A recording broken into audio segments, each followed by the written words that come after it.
Hello, আসসালামু আলাইকুম। সবাই কেমন আছেন? নিয়ে এসেছি আপনাদের জন্য আরেকটি নতুন ভিডিও, যেটা ভিডিওটা শুধুমাত্র হবে আমার চিংড়ি ট্যাঙ্ক নিয়ে, শিম ট্যাঙ্ক। দেখেন এখানে আমার শিম ট্যাঙ্কের ভিতর কত বাচ্চা। শুধু অনলি আপনাদেরকে বাচ্চা দেখানোর জন্য আমি ভিডিওটা অন করেছি। দেখেন প্রচুর বাচ্চা। এগুলো হচ্ছে মাদার চিংড়ি, মাদার শিম। কত বাচ্চা!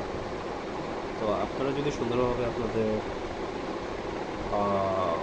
শিমটা গাইড করতে পারেন, তাহলে আপনারা প্রচুর বাচ্চা পাবেন আমার মতো। আর এখানে কিছু পরিচর্যার ব্যাপার স্যাপার আছে, কিছু ফিডের ব্যাপার স্যাপার আছে। সো যদি কোনো কিছু জানতে চান, আমার চ্যানেলটাকে সাবস্ক্রাইব করবেন এবং লাইক কমেন্ট দিয়ে পাশেই থাকবেন। Thank you.